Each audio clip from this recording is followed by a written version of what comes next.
Hey, this is Braden East with Restore Graphics. This is a recording of a conversation I had with Alex Montano. He's the pastor at King's Cross Community Church in Los Lunas, New Mexico, a good friend, and we just talked a little bit about the rebrand process that we walked through together with his church last year.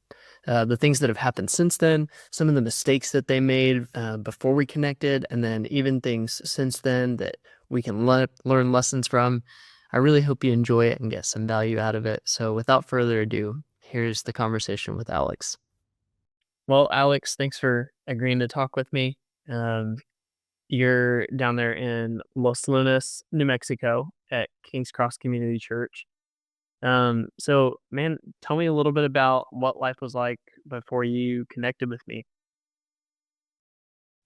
Yeah, so prior to renaming as King's Cross Community Church, we were Community Bible Church, a really great congregation, solid group of people, but we had kind of just grown old and we're having trouble reaching a younger generation. And, it's a story that 1,000 other churches have gone through. And so just after the period of discernment and trying to figure out what would be the right direction for us. We felt that, a new vision along with a new name, a new visual identity would be the way to go for us. And that's when we started poking around and tried a few other options, but finally linked up with Restore Graphics. Okay. Um, so why were you interested in working with me as opposed to someone else to help with your branding? I know when you originally gave me a call, you said, "Hey, like we've tried some other options already, did something with Fiverr." So why didn't that work out? What was different about coming to me and getting my help instead? Yeah, Fiverr was tough. Not because the people we tried to work with weren't good graphic designers, but I mean, it's just kind of hard communicating the vision to someone in Thailand, who's not a fellow Christian. There were just a lot of those kind of things. And I think also on that end, we had sort of worked up our own, maybe the logo should look like this. And then we just kind of sent it to them and asked them to, spruce it up a bit. And that just turned out to be a really bad avenue, right? Because we had our own vision, sort of. The designers had their own vision, and it didn't work. So anyway, I hopped on Dribble and just hunted down every sort of uh, person who would respond to an email, and you were one of the first to respond, and thankfully because we just liked your work from the get go. We had seen a few of the other visual identity stuff that you did with I can't remember the exact, but there was like 2 or 3 at the time that anyway, we really liked them. It was a full package as well. It wasn't just the logo. It was something that we could build around, and that was ultimately a selling point with our elders. They were a little bit um, on the fence about why we should do something like this. But once they understood that it was a fellow Christian who was doing the work and another, and that it wasn't just okay, here's your logo, but a full brand identity, that was kind of a game changer for them. Tell me more about like what things were they nervous about, and what was some of the like pushback that you got when you initially brought this idea to them of, "Hey, we think we should probably rebrand. We need a new identity."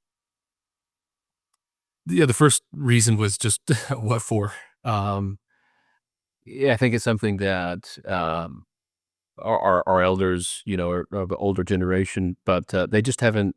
I think this conversation we had at least, that our culture has become much more, commodified, right, for better or worse, and branding is just kind of how it goes. So, we talked a lot about contextualization. Like, if I were gonna go plant a church out in, who knows where, I'd get to know the people, I'd get to know the culture, to adapt ourselves to them. And that was one of the arguments that I had made that, this is just kind of the way things are now. We might not like it or, at least they didn't. It's less of an issue for me, but ultimately that was helpful to get them around. And then, I told them, listen, um, whether you like it or not, we have a branding. It's just kind of It's bad. just old. Yeah. It's clip art, right? It's not. This was. It's so that was also helpful. And then we talked a little bit about, there's some businesses in town, just by how they present themselves, you'd never really want to go there. Um, and that was another argument that was convincing. And if we're going to do this, we can't sort of patch it together on our own. We really need to do it right. And yeah, those were good. And I will also just say the fact that we were working with another specifically faith-based um, company, that was also a big reassurance, because um, they're concerned about some of the potential pitfalls, I guess. Mhm. Was there anything you personally were skeptical about or, nervous about before we started working together and as we were initially kind of just still getting to know each other? Yeah, I don't think, as far as my end, I was the one leading the charge for Okay. why we should do this. You're like, "Let's go," and then just getting everyone else on board took some of the Exactly. fleshing out of, "Here's why we're doing this," and Right. some of those points you mentioned. I think naturally, though, is some of the skepticism of just having done Fiverr.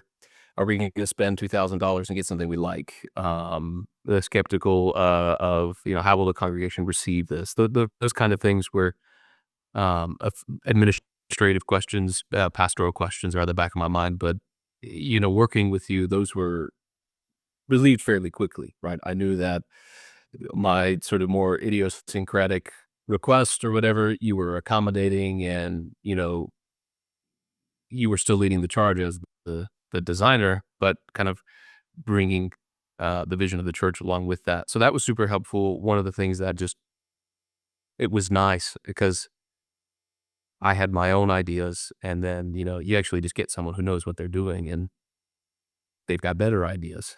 So anyway, you gave us something a lot better than we could have done on our own. So that was one, and then again, the other one I just said was um, it's just it's just good working with another brother in Christ who loves the church, who understands what it's all about. And anyway, those I think those things made a big difference for us. Yeah, one of the things that struck me when we first started talking was the the theological depth that you put into your vision and kind of where you were planning to lead the church into. And you wanted the branding to kind of reflect that. Um, do you feel like we were able to do that in the rebrands? And what parts of the process do you feel like really helped achieve that? Hmm. That's a good question. I think so. When I contacted you, I was still more or less in the process of finishing the vision and values and working that out with our elders. So I think one of the things I would recommend about the process is just the back and forth between you and my own work helped me to, in some ways, make things a bit more concrete. So anyway, I just found that helpful. That might just be just me, but that was good. And then um, you you know, I don't our vision revolves around the universal sovereignty of Christ. He's the good news of King Jesus, right? Is our one of our taglines, and so that's inherently just it's a bit. I don't know right way to put this. It's a bit muscular. I don't know what it's forward. So that was one of the things that when we saw the crown, it's like it's not aggressive, but it's bold, and that was one of the things that it takes that vision and then gives it a concrete referent that was just cool. Like it fit, and it does fit now, and it's become a good symbol for like what we're aiming for. That's awesome. So then you said it still fits now. How's the church grown in terms of, numbers, but in just maturity in general, since we finished last year? Yeah. Yeah, don't the more I think about this, there's a few things I would say. One is a transition in a church is always hard. Um, and so if there's other, pastors who are gonna hear this, thinking it might just be easier to go the other way or just kind of lay low, but, or even the branding stuff in general, right? It doesn't have to do with, um, r a full sort of replanting like we did, but, um, the a lot of the growth has come from sort of doing a hard thing as a congregation, having a little bit of bumps in the road, some disagreements, but then working through those together. Um, anyway, as a church, we've come out on the far side of this, I think, stronger, more unified, more together. The branding again has served again a way of like to make those things concrete as well. I think we really wanted to reach out to people who don't know Christ, and um, we're Bible Belt ish, but still, there's a whole lot of people in our community that just don't have any knowledge at all. So the fact that we've been able to reach some of them as well, where it fits very well with the vision and direction. That was kind of a long-winded answer, but this is some things that we've been real thankful for. No, that's awesome. What was that transition like when, we had finished the rebrand, you had the logo, you had the rest of the graphics that went with the identity and kind of that system. How long did it take to kind of get everything updated, your building sign, all of that stuff? What were some of the ins and outs and like things that went well, maybe things that didn't, that other people can learn from if they're in the middle of that process or planning for it? Yeah, I feel like we made every mistake we could. Um, one was just things kind of came out in stages, that's just our financial situation, right? We weren't in a place to invest a bunch of money to sort of uh, integrate that branding identity across the board. So we're still in that process of getting everything to a place where it fits. I think another Maybe a thing, long process. yeah, and a new sign, and however many $1,000 go into that, because we ours just wasn't workable to just redo that. Things in the sanctuary. So those were problems particular to our church, I think, as well. Um, it's different in our case where we were going from one name to another. So in hindsight, I would have liked to have a little bit more confidence, a little bit more conviction in my leadership to sort of bring people along. I was probably a little bit too apologetic with things. So that's another area where, I think others can uh, do much better in that department. And then as far as the branding goes itself, it's just, I think what made it easy for us was that everyone I showed it to prior was like, okay, that's cool. It's just like, it just had a visual appeal to it. So that part was actually pretty easy because they were like, well, what, Mm. this, they weren't like, oh, well, that's lame. And I had an opportunity to bring some people in the congregation along into that decision making process. So you gave me those revisions, or not the revisions, but the like mood boards. And then I got to show some people and say, "Hey, what do you think about this?" And anyway, they felt like they got to have a hand in it. I think that helped, where there was buy-in from the congregation, and it wasn't just like, "Okay, this is the new thing." And um, I think overall that was probably the most helpful thing that I did. Yeah. Yeah, that's huge. That's something that I've started recommending to people more and kind of pushing into the process is like, hey, when we get to this step, try to loop in some people if you don't already.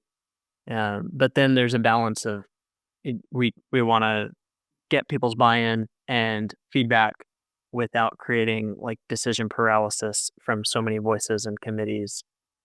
that you never make progress, right? So it's kind of a tricky thing. And I'm trying to do a better job with each new project of guiding people in that. Still a learning process. Yeah, I don't know what it's like in larger churches. We're fairly smaller, um, but It's as large surprisingly churches. similar. Yeah, okay, right. Because it's more like, families have been here longer, that kind of thing, it's like it's more kind of local in that sense. So yeah, to give people a hand in it, I think was helpful. And there was a pretty strong consensus too. It's like that we feel like this is us. We like those other things, the other ones that you provided, but it was pretty clear. Everyone said, "No, I think this is where we want to go." So again, that was also helpful because it showed that, all right, there is something of an identity that's growing here, and once we see it, we know what it is. Yep. Sometimes you have to see it to know it. Like you said, the vision sometimes can be foggy, or um, once you actually see it put into pixels, it doesn't always feel like you thought it would feel. So yeah. Well, what would you say to someone who's maybe looking at rebranding their church? They've been thinking about it. Maybe they're replanting. Maybe it's just time for a new look, and or maybe they've come into a role as a pastor or a communications director, something like that, and they're like, I don't know, like, maybe we should hire someone. Maybe we should try the Fiverr route. Maybe we should try to do it in house. What would be your counsel to them? Hmm. I mean, if they wanna do those other routes, I would just say don't do it, unless you have, like, a professional graphic designer who's willing to do it for, you know, pennies on the dollar, then okay, that's great, but most every other church, and the reason they're contacting you is probably because they don't have that. So I would say, just pull the Band-Aid, bite the bullet. Again, we're a small church. We don't have a lot of T&O coming through, and we're cutting it short. But I would still consider this a worthy investment. If we could go back and say, what things would we do again? How do we spend our money in terms of just sort of the aesthetic of things? This would be near the top of the list for us. So it just again, I think how you present, whether we like it or not, those things matter in the world that we live in, and we need to do those well. And then um, I think I would also, well, I don't know. I just really enjoyed the process, so Well, I'm glad. like I enjoyed it, and I would say, based on that, you should do it because uh, um, it was a good thing. It was worthwhile on many fronts. Mm, good. Well, it was a joy working with you on it. And I know I really had a lot of fun. It's still one of my favorite projects to have worked on. So I really enjoyed it. Loved your your pastoral vision, and one of my favorite parts of this job is just hearing what God's doing in different chapters of different places in Los Lunas, New Mexico, and in Canada, and in Texas, and in Kentucky. So it's cool to see, and definitely had a lot of fun working with you on it. Well, do you have any other thoughts before we wrap up? I don't want to take any more of your time, but Again, I don't know if I could just give one more recommendation. I'd just say I think what I appreciated about the process on your end was that I was coming, and you had said this, right? I was trying to bring a really theologically informed vision, right? Not just something that was sloganeering or whatever, but something that could serve as a foundation for us for some time to come. And the fact that you recognized that, picked up on it pretty quick, we're sort of conversant with a lot of that was a relief to me because trying to explain that to a designer, Christian or non-Christian, it's just like that's an integral part of the vision. And if they don't get it, it's just hard to bring them along. Let me just sit you down and I need 4 hours to, explain the theology of this. So the fact that you just implicitly understood it, um, again, that pastorally, if I'm speaking to other people who are on the fence, I'd say that's that's still the thing that I think would mark you out from just everybody else. I don't know everybody else, but at least for me, yeah. Okay, that about wraps up my conversation with Alex. I hope it was helpful to you. If you're thinking about planning a rebrand in your church, or maybe it's something that you know you need to do, but you just aren't sure where to start, go to my website, restore.graphics, and book a call with me. We'll talk a little bit about what God's doing in the life of your church and how I might be able to help you design a timeless visual identity that actually reflects your God given vision. It's something I've done with churches all over the US, so I'd love to talk with you, and we'll see you there.